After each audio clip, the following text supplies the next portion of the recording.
Welcome, ladies, gentlemen, and cheapos, to the Tokyo Cheapo Podcast.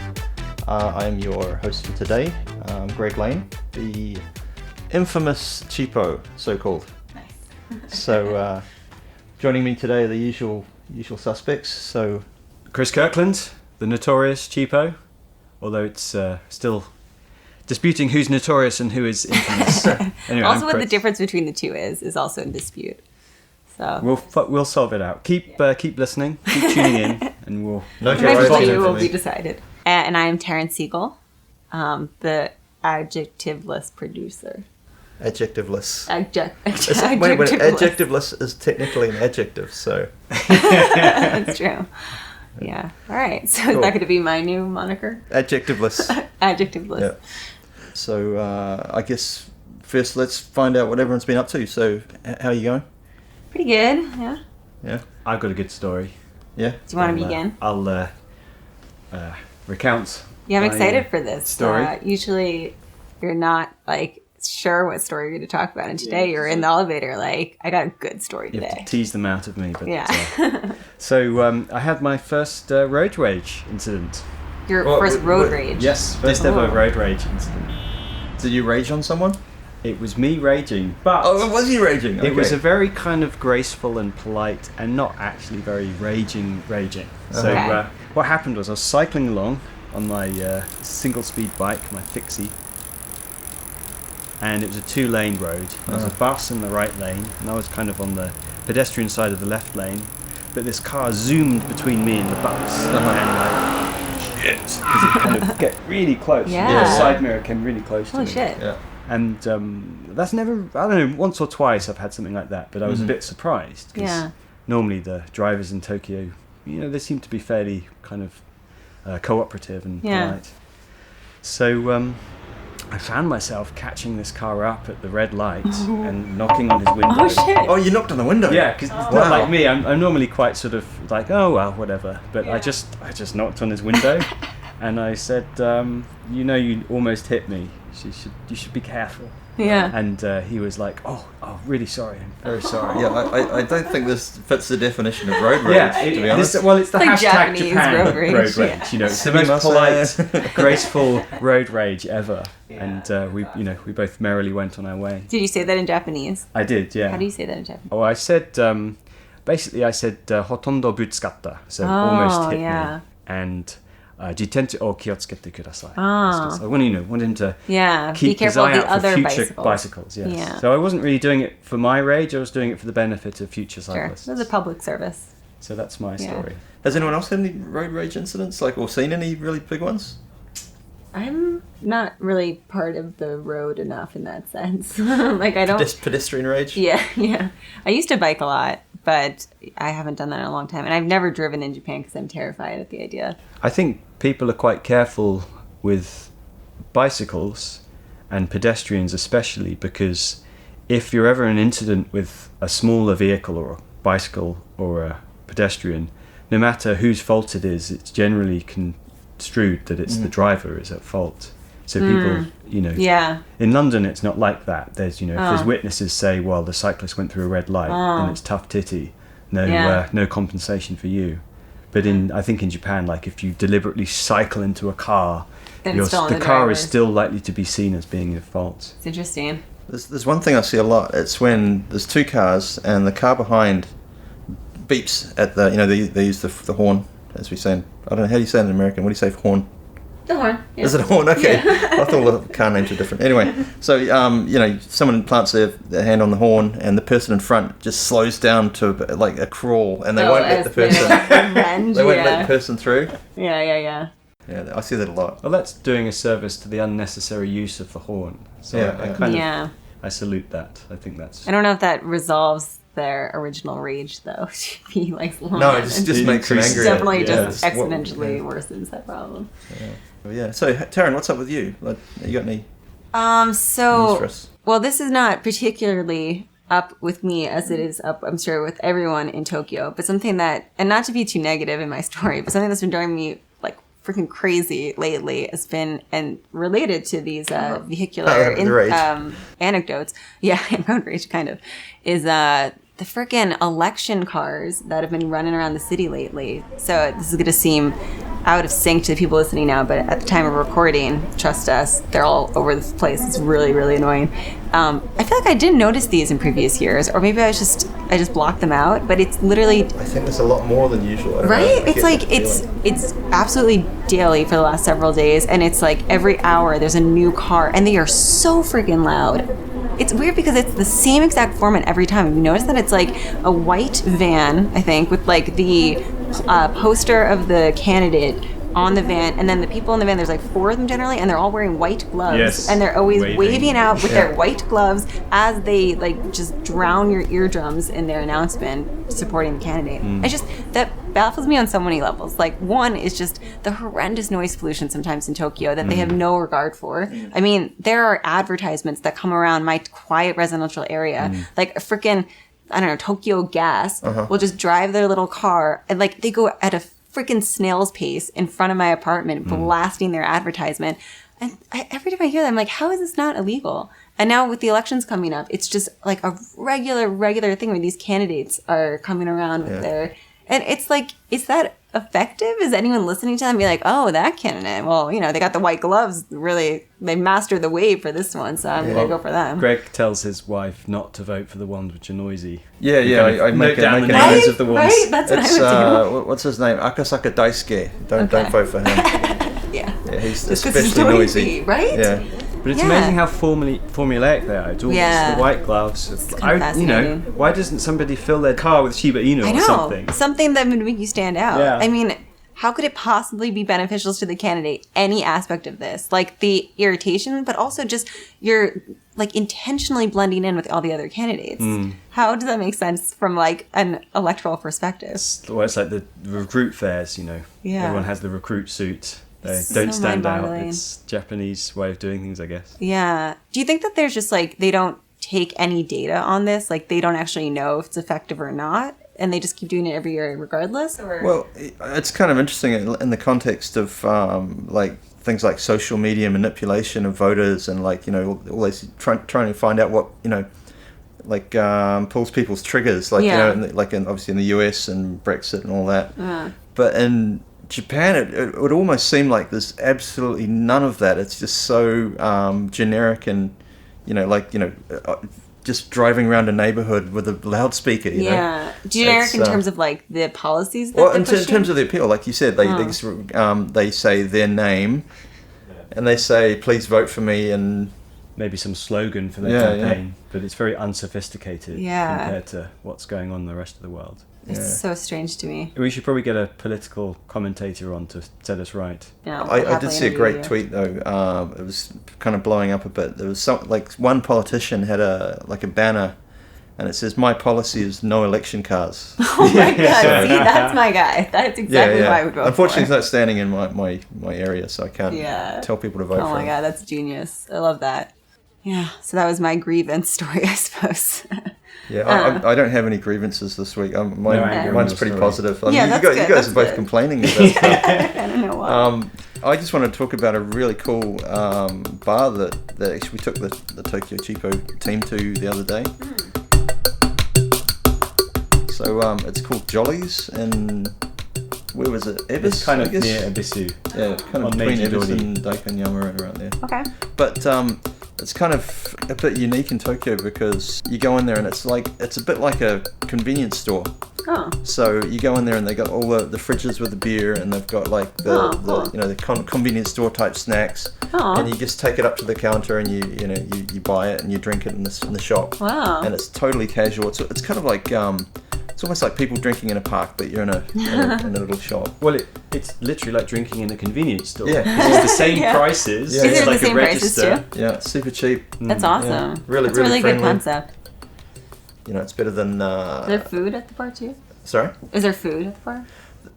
Well, convenience store really? style Like food. So, you know, like the sausage and the yarika, like the thing, the squid. Yeah. The squid that's kind of like stretchy and all that kind of stuff. It gives you bad breath. Is it like the quality of convenience store food then? Or? Absolutely, yeah. Okay. Yeah, it's low quality, but it's it's cheap and friendly, and it's so cool. Jolly's. Jolly's, yeah. Jolly's convenience store bar. Yeah. Like that. Cool. So we're going to move on to talking about some events coming up in Tokyo. So there's a kind of a bumper load. I'm not sure if that's a real word. There's a lot of events coming up in the next few weeks, but we've picked out what we think are some of the best. Do you want to explain why we chose art events? I don't think we've explained our guests yet, have we? No, I missed that at the top of the show. We have an amazing guest coming on very soon. He is, I think you might describe him as the godfather of the Tokyo art scene. And he's we'll get on to more of that later, but... What's his name? Oh, okay. Oh, Jesus. His name's Daniel Rosen.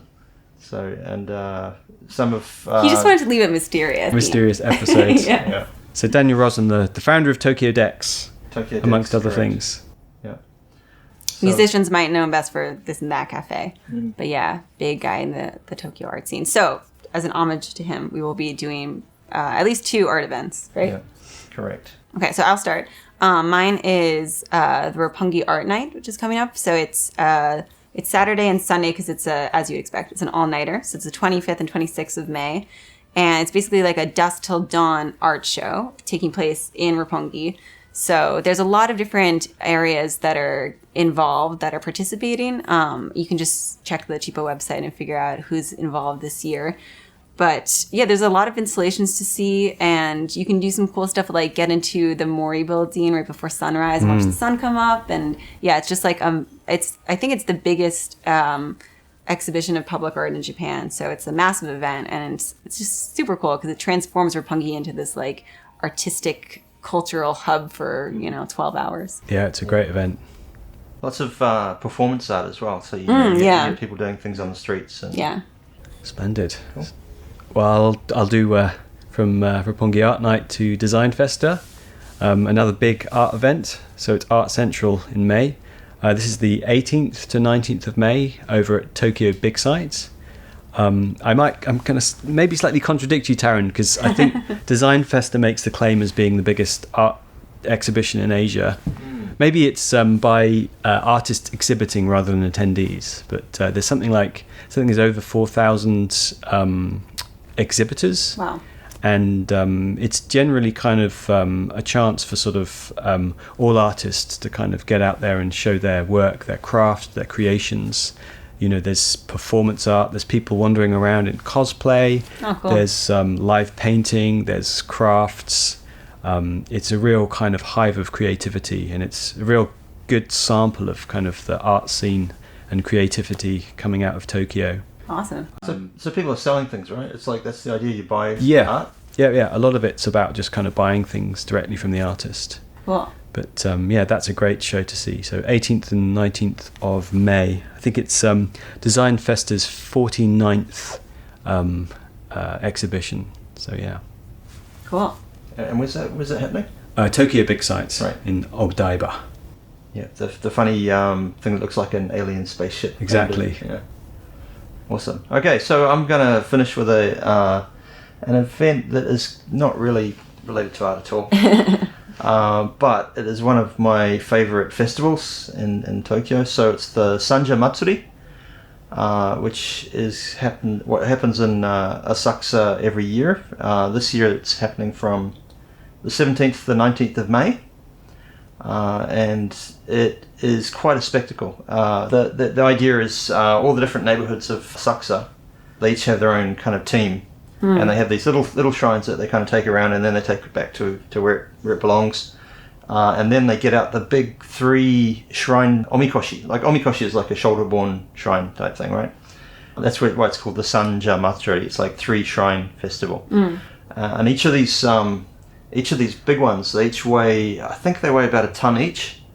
So, 1,000 kilograms. So, they're seriously heavy things. And what happens is they kind of get passed between the different neighborhood teams. So, there's this kind of funny spectacle where, like, the omikoshi is kind of coming up, and, like, the next team is kind of fighting, almost like they got to hold them back because they want to grab the omikoshi and take it, further on. Yeah. It's kind of a bit of play acting, like, they have these guys at the front, like with their arms, stretched out and kind of with their backs to the people trying to hold them back.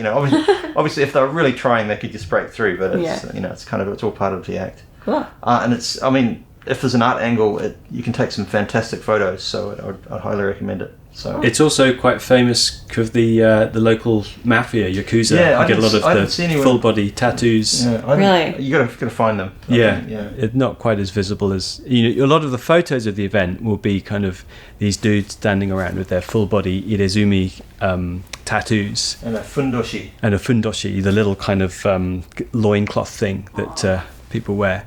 But yeah, as Greg says, they're not quite as visible as the iconic photography of the event shows.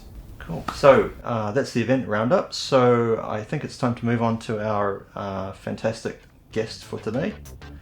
Splendid. So we'll take a little break and bring him on. Excellent.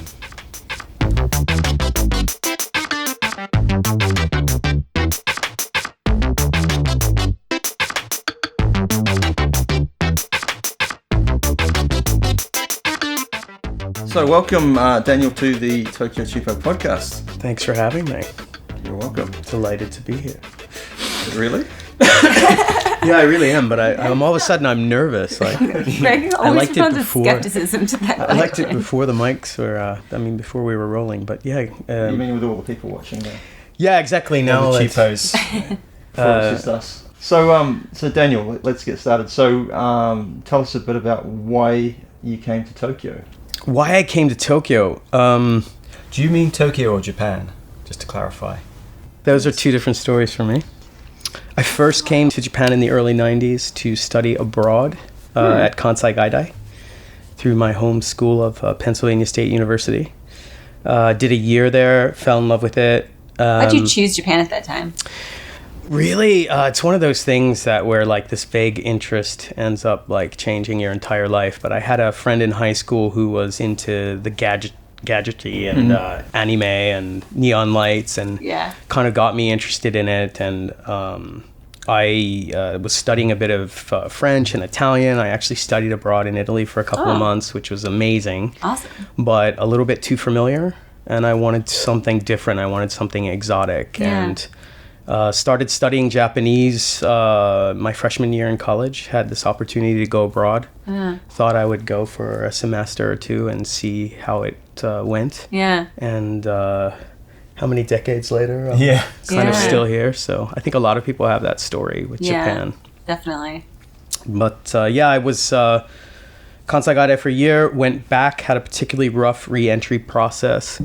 Sounds like you're coming in from space or something. It felt like I was coming in from space. I went, I have this vision of leaving friends in the summer who were drinking beer from a keg on the roof of their apartment, kind of leaving Penn State and coming to Japan and having this unbelievable year that was just like packed with different people from all over and, Osaka as a city and traveling to Tokyo and just this like... Over the summer, I got a job at a bar in Osaka. This is kind of like just before the bubble broke, so all the crazy stories and the mansatsu flying everywhere I went back exactly a year later, and I have this vision of rocking back up to my friend's place, and they're still on the roof, they're in the same drinking place. the same keg of beer, and they were like, "So how is Japan?" And I was just like, "Oh my god, I got to get out of here!" Yeah. Like it just was like totally life changing, and nobody understood me. So I spent that year plotting how I would get back to Japan, and I ended up going back to Osaka, studying for another semester. My artwork story is that when I went to Kansai Gaidai, I needed art credit to graduate from Penn State. So we were desperately trying to fill in all the requirements for core curriculum, right? Yeah. And one of the things I needed was a studio art credit.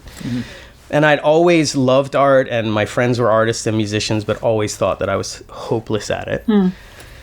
And then I said, okay, the two choices I had were sumie, which is brush painting, or toge, which is ceramics, right? And I knew that I couldn't draw a straight line. So I was like, okay, let's give toge a shot. Yeah. And I fell in love with it. I fell in love with the potter's wheel and making vessels and stuff. With this class that you kind of had to take to fulfill requirements. The irony. The irony was that I needed the credit. Yeah. So that's, I guess, core curriculum is a good thing. We all hate those credit things. But you knew you had that like latent interest because of that kind of. Yeah, I mean, I think that I've always had an interest in the arts, and that was something I found that I was good at, but never believed that it would actually be possible for me to be an artist. And then, why? There's that mythology of the artist, right? That artists have something that we all don't, right? Or not we all, but at least that was my story that I told myself. Artistic genius. Yeah. What did they call that? The mythology of the artist? So the artist, there's a saying where there's this kind of like idea that artists have the touch of God, and you either have it or you don't, kind of thing. And but in the meantime, I had gone while I was in Japan to Earth Celebration, which is a festival up on Sado Island. Hosted by the Kodo drummers. Yeah, it's pretty famous. You know those guys, right? Yeah, they've been doing it. I think it's the oldest music festival in the world. I think the first one was in like 88 or something. Wow. And Sorry, where's Sado Island now? Sado Island is off the coast of Niigata in the Japan Sea. So in 95, I went up to Sado Island and went to the festival, and I thought it was amazing. What is this festival? It's like a music festival? It's a music festival, yeah. Again, I think the oldest one in the world. And the idea was, not in the world, in Japan, the idea was that the Kodo drummers would go out into the world from Sado Island on this thing they call the One Earth Tour. And then they would meet all these different musicians and invite them back to the island to kind of, jam with them at the festival. And it was incredible. Like when I went, it was life-changing. There were African drummers and taiko drummers and Bulgarian singers, and I had no idea what I was going to do, what I was going to see there, and all of a sudden I was doing taiko workshops and African drumming workshops. I kind of signed up for everything. Taiko's like the really large drum. Taiko basically means Japanese drum. The old Aiko is the really large one, but that's probably the visual that you have. Yeah. It's the guy kind of standing in the loincloth in front of the, and Kodo's the most famous Taiko group in the world. And I asked the Kodo drummers if they needed help with Earth Celebration production, and I ended up going there as staff in 96 for like 2 weeks, and then in 97 I went for like a month, and then I guess in 98 I joined them full time. In what capacity were you doing? I was like anything they told me to do essentially, but I was doing road management and interpretation and press response and stuff. Awesome. And I ended up touring the world with Kodo for the better part of 2 years. What? But that's really where I learned arts management. And Kodo, when they're on stage, they're all gods, right? They're like amazing. And then you get behind the scenes, and it's not that they're not all fantastic, because they are, but you see how hard they work. You see some days it doesn't go all that well. Yeah. You kind of see what it actually means to dedicate yourself to the arts. Yeah, they're just human. Exactly. And that was what inspired me to go and study my own artwork. So I left Kodo in 2000. I needed a break, so I ended up going to the University of Hawaii, as one does when you need a break from Japan and don't want to go back to the mainland. Sure. Studied art at Hawaii, kind of post-grad, built a portfolio. My teacher in Hawaii, one of my ceramics teachers there, introduced me to the Dean of Ceramics at Tama Art University. He liked what I had to say enough to write me a recommendation for the Ministry of Education, the Monbusho Kagakusho Scholarship. And I ended up studying at Tamabi for 6 years, ceramic arts. In Tokyo? In Tokyo. So that's what brought me to Tokyo. And this was in like 2003. So that must have been like a PhD program, I guess? Exactly, yeah. So you're Dr. Rosen. I am Dr. Rosen. Yes. Nice. Or if you know this reference, I'm Dr. Rosen. Do you guys know that reference? What's the Dr. Rosen? Yeah, please explain. There's a Fletch movie. Just keep this in so my sister can hear it. But there's a movie called Fletch. Oh, yeah. And he goes into a hospital. He's always an imposter, right? He's always dressing as someone else, and he puts on the white coat, and they ask him what his name is, and he looks up the board, and every single doctor is Rosen something. It's like Rosenfield, Rosen, whatever, And they're like, "What's your name?" And he's like, "I'm Dr. Rosen." They're like, "What?" Dr. Rosen is what he makes up. So I call my sister. My sister's actually an MD, so we call her Dr. Rosen sometimes. Aww, but cute. I am a doctor officially. Need to redo that intro, Greg. It's Yeah, Dr. man. Rosen. I Yeah, insist. Dr. Rosen, okay. I insist on being Let's rewind. called, but yeah. Rewind the tape. Start again. So wow, it's going to be hard piecing that all together, but basically I've been back and forth. Most recently I came, not even most recently, it's like 15 years now, but I came to Tokyo to study art. At Tama University. At Tama University. What was the concentration of art? So I actually started in ceramic arts, and then when I moved up, I got a master's in ceramic arts, and then when I moved up to the PhD, it's not specific. It's like a fine arts degree. Oh, okay. And I started doing more video and other work, kind of multimedia, towards the end. Nice. So, and then I started TokyoDex. Actually, there's a lot. The day after you graduated. Yeah, exactly. Well, sort of in a way. So is it time for my YouTube story yet? Is this... Yeah, you can tell Sure. a YouTube story. Yeah. Tell us about your YouTube story. So while I was studying at Tamabi, and this is I was there from 2003, and I guess it was towards the end of my master's program, I met these undergrad kids who were doing sort of fast forward what they called motion painting, and it's basically art time lapse, which you see all the time now, but there wasn't a lot of it happening in 2005, 2006. Can you explain a little bit what art time-lapse is? So time-lapse is this idea of like, just taking frame after frame and then showing something in sort of fast forward, right? So you'll see somebody painting a mural that might have taken a week in, a minute, just because somebody has left the camera on, right? So you see it all the time now, but back in 2006, there wasn't really anybody doing too much of that. And I had been doing some live art with the Potter's Wheel, believe it or not. And these guys saw me doing that, and I saw what they were doing with this kind of fast-forward motion painting. So we decided to do a collaboration. Cool. And another irony here was that back in 2006, and I hope I'm getting the year right, YouTube, I think, was only like a year old or something, and there was only one channel. There wasn't a Japan channel and a France channel, right? There was only the channel coming out of California.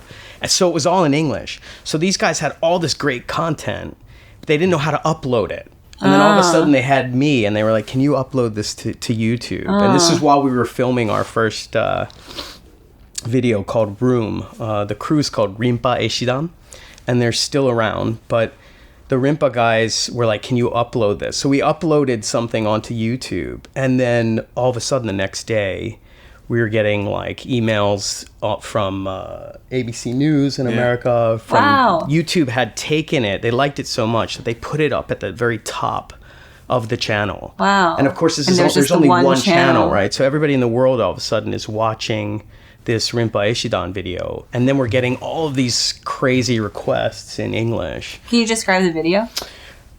So the first one that hit was called 1 Week of Artwork, and I think it was probably more like 1 month of artwork, but it was this idea that you would show a week of artwork happening in like a minute or 2 minutes or whatever it was. And it was the two original guys at the time painting, and then painting over in white, and then painting again. Oh, cool. But I think the videos still really hold up. They look amazing. Cool. So I was invited to kind of do something with the group while we were filming our first video together. The other ones kind of went viral, and so we were all of a sudden fielding all of these commercial requests while we were still making content. Yeah, and while we were still students. Oh, because they were undergrads, right? Yeah, they were undergrads. That's awesome. So we did some stuff. I don't know if I'm allowed to drop corporate names, but I think we did like a KDDI commercial. They did there's a show called Salaryman Neo on NHK. They did the opening credits for that. Okay. We ended up doing a McDonald's ad, which is probably not my proudest moment. But what was the McDonald's ad? It was making a Big Mac out of painted cubes. That's kind of cool. It's pretty cool. Yeah. It's a pretty cool. Good commercial. Yeah, it was a pretty cool commercial. And that went nationwide, and then the phone started ringing. So this is all kind of a build up to TokyoDex. So when I was still in school, we had already some commercial success. Mm-hmm. Yeah. So, and I was left with this kind of momentum and this kind of understanding that there was a lot more space in the commercial world to introduce art and to do really interesting things with art, bridging the gap between business and art kind of a thing. Is this specifically Japan, Tokyo, or are you thinking more just in the world in general? So at the time, I had this idea that I would sort of bring Japanese artists to the world. So I really wanted the name Tokyo to be in our name. And I always liked the word dexterous because it sort of had this this idea that you could do anything. Yeah. And so, Jason Jenkins, right? I think Yeah, we yeah. met. So I was having lunch with Jinky one day, and I was like, okay, I want to, make this company, and I want to be called Dexterous in Tokyo. And he was like, bro, that's way too long. You're TokyoDex. And I was like, you're right. We are TokyoDex. And that was just it. So it's probably a good point for you to explain what is TokyoDex. Right. So it started as this concept. Like I said, I saw an opportunity for more artwork in the commercial sphere, in Japan specifically. Can you be more specific? Like where did you see that? I mean, maybe the McDonald's commercial is a good example, unfortunately. Or something that is really pretty cool and artistic, yet it's being used in purely, commercial capacity. Is that what you were thinking, or? It was more like, I felt like agencies in the States did a better job of leveraging the talent of artists in commercial activations, whether that's events or whether that's office art and murals or... basically using artistic talent for any kind of commercial activation, right? And I just didn't see it happening that much. And the other thing I saw was just all these badass artists who were my friends at Tamabi, who would go on and graduate and take a desk job, or they would have to sort of give up their artwork because there just weren't any commercial opportunities for them. Get a haircut. Yeah. Pretty much. Take a bath, get a job. Buy some shoes. And, I guess the Rimpa guys all stayed within creative spheres, but so many of my classmates really gave up the practice of art, which I thought was kind of tragic, especially because you guys know Japanese artists are incredible, right? Yeah. So I really wanted to create more opportunities for people to be able to continue doing their artwork and get paid for it. Yeah. And I kind of feel like, it's taken 10 years or 12 years or however long I've been pounding the pavement, but I sort of feel like Japanese society has finally caught up with that vision. Really? How so? I just feel like art's super hot right now Yeah. for the past couple years. Everybody's, adding art to their events. They're adding arts to their offices for sure. Art's really hot right now. It was kind of this distant, what is art kind of thing in Japan. Japan doesn't really have a tradition of fine art. So it was this kind of how do we describe it? And it's something you see when you go to museums, and it wasn't something that was part of your everyday lives. And I feel like there's a renaissance now where, there's a lot of construction going on as well. So people are doing a lot of interior design and bringing art into interior design. But yeah, there's something changing, I think. With Do you know what it is? What brought about this renaissance? Yeah, it's really interesting. This is something that we sit around and talk about all the time at TokyoDex. This is what Really? I've asked people. Yeah, why is this happening right now? Yeah. And are you guys partly responsible, maybe? Yeah, well, not to be immodest. But, I think we've definitely, the foreign companies that do have a tradition of bringing artwork into spaces, right? Any IT company in the States worth its weight in salt has their mural, right? That's kind of almost a status symbol, right?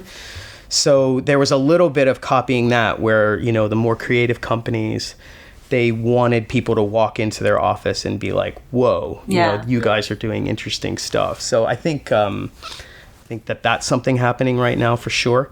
I think innovation is a key word right now in Japan. And for better or for worse, people don't really know what it means. So adding artwork to your space is kind of an easy way to at least appear innovative. I don't mean to sound cynical, but... Throw some money at it. Yeah, but I think it really does help. The irony is that people are just like, oh, artwork, we'll add artwork, that's innovative, and not really understanding that. But I think that it does really foster a creative space and get people to think about things differently. So you make creative spaces, you make places that are great to be, and people will come work for you. I mean, you guys have been to City Hall in Japan. Yeah. I'm ready to jump out the window while I'm there for 5 minutes. Can you imagine working there? Yeah. It's sorry to anybody who works at City Hall, but it's a bit dismal, right? And if you want great people to come do great things, you have to create great creative spaces, and I think that's what we help do for sure. It sounds like you have to kind of screen the clients quite carefully, though, right?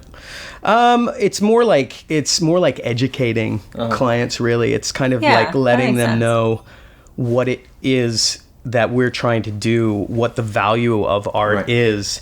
And we sometimes get these guys who are like, oh, not like that, like this, and like. And at the beginning, I was sort of like, okay, how do I make everybody happy? And now I just go in and say, actually, if you know exactly what you want, I think you guys should just get some wallpaper and do that. Have you actually said that? Yeah, I actually have. I said, this is not what we do. I mean, I'm not as snarky as that, but it's like we need a little bit more freedom, or the artist can't do what they're great at. And it's that sort of dance. It must be hard to negotiate in Japanese culture, trying to just explain that it's not going to be just taking in all the client insights and outputting, but giving space to the artist to be creative. How do you negotiate that? How do you explain that? I think you just explained it really well, actually. It's I have some great stories. Most of our clients would be gaishike, right? They would be foreign companies. But last year we did a project for Mitsubishi UFJ Capital, and it's part of the MUFG group, right? Which probably has a pretty conservative culture, at least image-wise.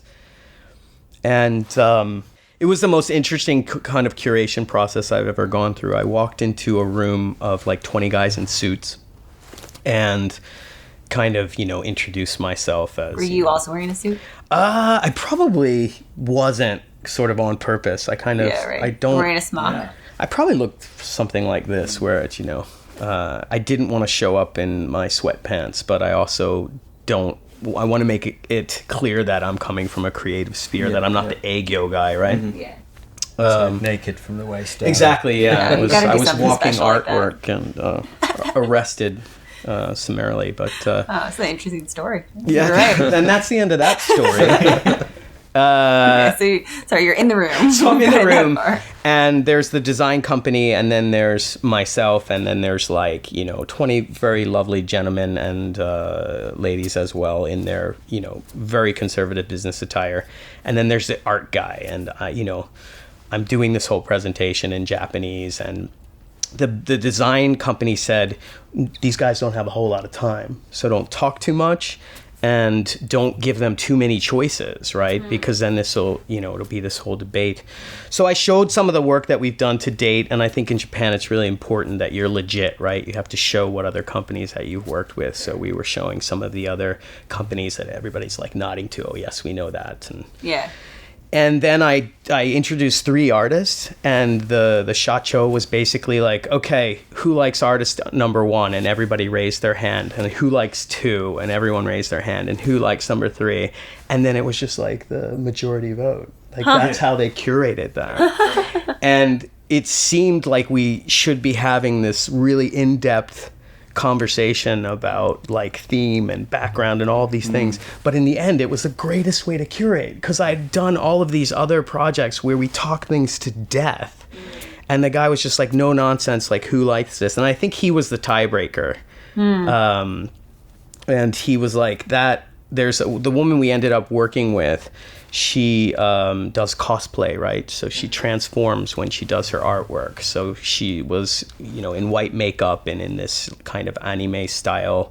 She's going to hate me for this because I'm probably not doing it justice. But he was like, I want to meet her, so we're gonna choose her as the artist kind of that thing. Image really worked for her.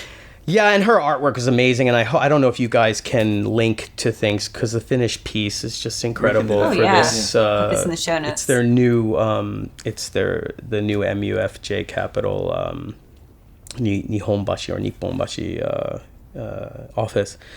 But what I love about this story so much is they were really nervous because they don't really know from art. And they were like, when are you going to introduce the artist? And she's very shy and sort of easily overwhelmed, very sensitive.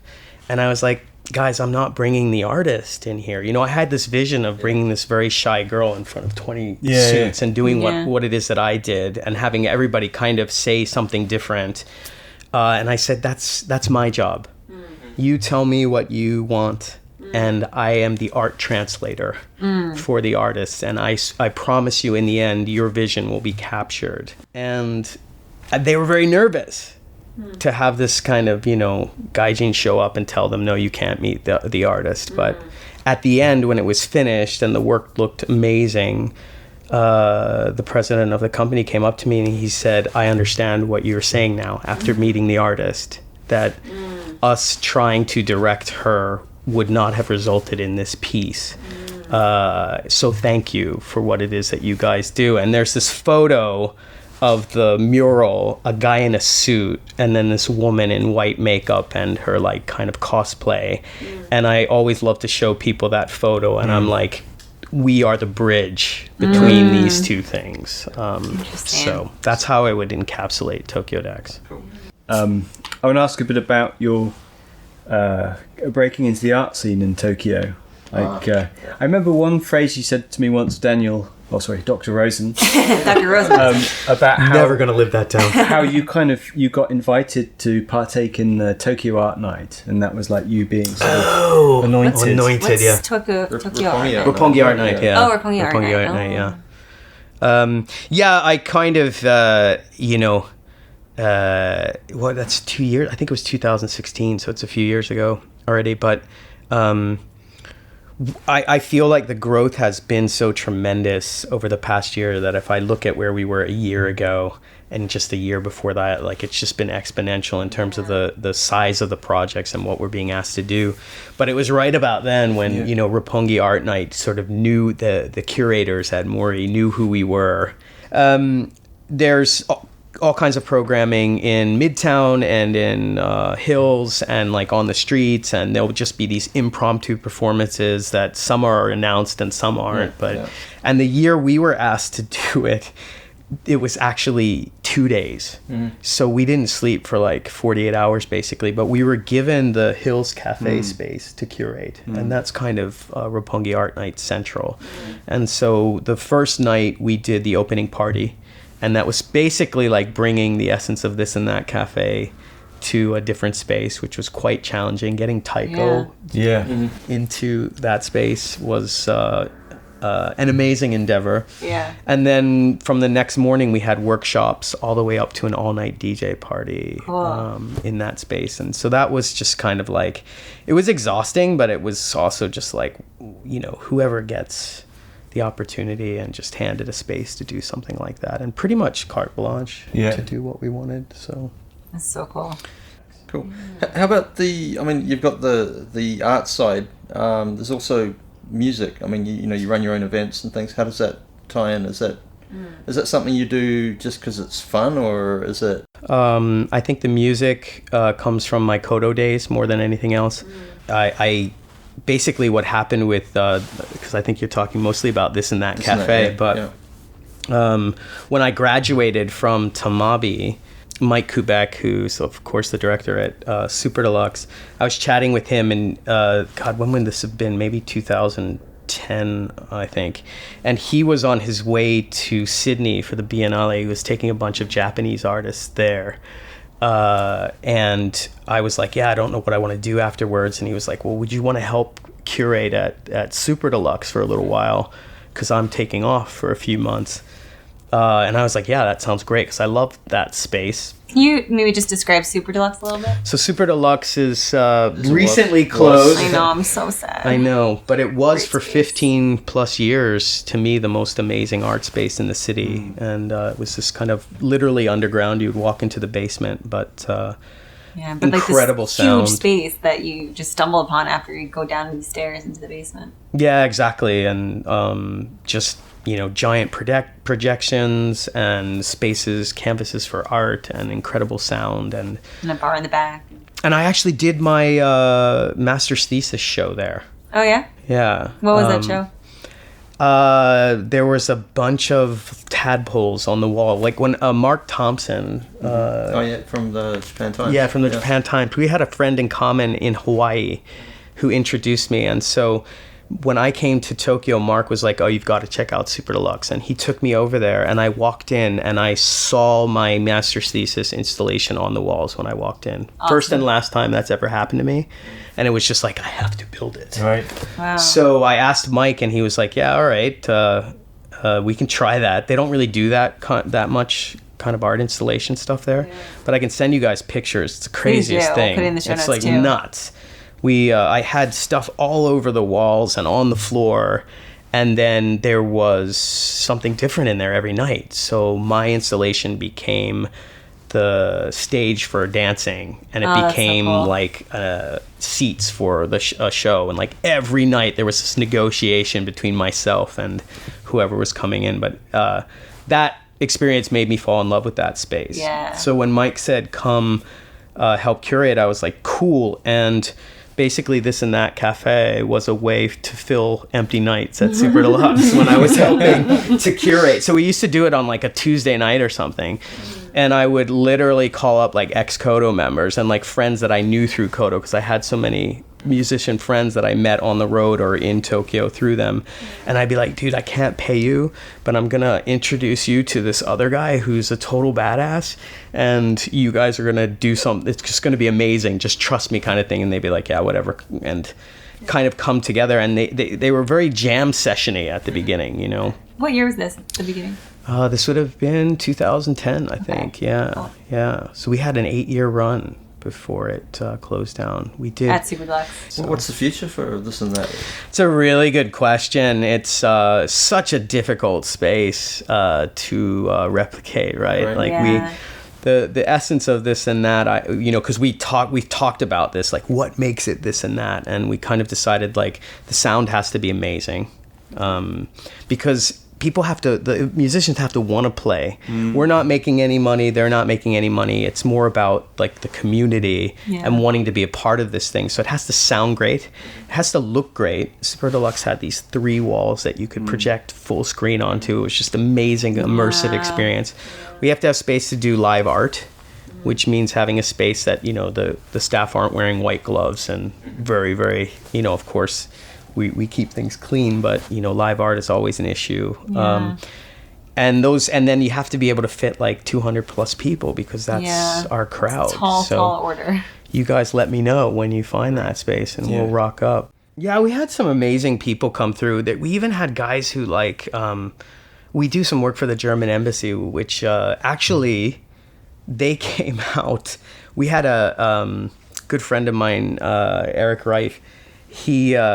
He's a German national, and when he played with his band Moss at This and That Cafe, some friends of his from the German embassy came to see them, and they walked in and they were like, whoa, we feel like we're in Berlin. Like this does not feel like Tokyo, Yeah. And that was what kind of sparked their interest in TokyoDex. And they said, hey, we have the 25th anniversary of the wall coming down. Do you want to come do some graffiti art on the walls of the German embassy? Wow. Which we coated with plastic. We did not actually. But do you have pictures of that? Yeah. That's on the website as well. Right, also in the show notes. We've done a few activations for the German embassy. We just put vinyl on the outside and then spray paint. But even... Was it the big wall all the way down? Yeah, in Hiro. Yeah. But even with the vinyl, the cops were kind of just like, whoa, these guys are bombing the outside of the... bombing is a slang term for tagging, but these guys are tagging the outside of the German embassy. And this is kind of this like weird thing. Well, no, the patrol car would just kind of roll by and they'd be like, they must know that's happening. Like there's no way that these guys just rocked up and started spray painting on the outside. But I think it's this interesting sort of national border too, because like anything on that side of the wall is Germany, right, officially. But I don't think you'd be able to do what we did on an outside facade of just like a normal building. Like there's all these regulations about color and what you can if you want to do some tagging in Tokyo, the trick is to go big and cover an embassy. I love just assuming that you know what you're doing. Yeah, I always felt like that. Like if you if you're like do at night and you're tagging, you're gonna get busted, right? But if you just rock up during the day with like a ladder and some tarp, you could probably get away with almost anything. Maybe one of those high-vis vests or something. Yeah. You just look like you're supposed to be there, and you'd be fine. Good tip. But please don't anybody listen to this and then go tagging embassy walls. We will not take responsibility for that one. Or if you do, send us a photo. But we didn't tell you to do it. That's coming from Cheapo, not from TokyoDex. Shall we move on to the quickfire questions? Oh, no. Okay, wait. Let me... These are real easy, so don't panic. It's just we give you two options. You say, one or the other. So the first one is sushi or ramen? Sushi. Okay, cool. 7-Eleven or Family Mart? Wow. God, I don't spend too much time. Sorry, quickfire. I'm gonna say 7-Eleven, but I'm not sure why. Okay. They have better coffee. Okay, yeah, it might be it. Nihonshu or shochu? Love both. Really? I'm gonna go with shochu just for hangover reasons. Ninja or samurai? Okay, who thought these up is what I want to know. That one I think was Greg's, right? Maybe, the Ninja or Samurai. That might be me, actually. Oh, okay. I'm gonna go with ninja. I kind of like that stealth kind of just Passmo or Suica? Passmo. Or no, I'm gonna go with Ikolka, which is the Kansai version. Whoa. Which you can use that in Tokyo, right? Yeah, I think it's all part of the same thing, but. Oh, that's pretty cool. Evangelion or Gundam? What? Why does no one know what these animes are? Come on. Oh, the Robot Gundam. What was the first one? Evangelion. Oh, Genesis Evangelion? Are you kidding me? Okay, Our yeah, listeners are sorry. screaming into their phones right now. Oh God, yeah. So can we cut this out? Like isn't there a giant Gundam out in Odaiba, right? Yeah. So I'll go with that just because I know what it is. But Tokyo or Osaka? oh man, that's brutal. Both is okay. No, Osaka is like my first love, and Tokyo is home. This is the first time we've asked this question, and actually is like a really tough one for good reasons. For me, yeah. For like, you, it's like particularly tough. Yeah. Everyone else is just like, oh, Tokyo. Or like, right answer. But for you, no. No, I mean, I love everything about Osaka as well. I just can't imagine life without Tokyo. It's home for the past 15 years, and I love this place. So yeah. Well, that is a good note to end on. A very good note. Yes. So before we finish up, Daniel, would you like to plug anything to our? Oh man, you can find us at TokyoDex on Instagram. I think we tweet. Dex is spelled TokyoDex. TokyoDex.com. Our Insta is regularly updated. We have a Facebook page if you want to like us, and I think we tweet once in a while. But I hope to see everybody out. Maybe in the fall we're gonna do another This and That Cafe. Yeah, so looking forward to it. Yeah. Thank you very much. And thanks for having on. So subscribe on iTunes, and just our release schedule is every 2 weeks. So look out for a new show on Monday. And what's our email address? It's podcast@tokyocheapo.com. So please send us a line. Anything is okay as long as it's nice. Well, you just kind of limited that. Abuse, so I don't mind. You can send it. You can send it to Greg, dear Greg, and then a lot of abuse. That's also fine. Excellent. Thanks for listening. Well, I know what I'm doing when I go home. Okay, see you later. Thanks, Bye. guys. Thanks.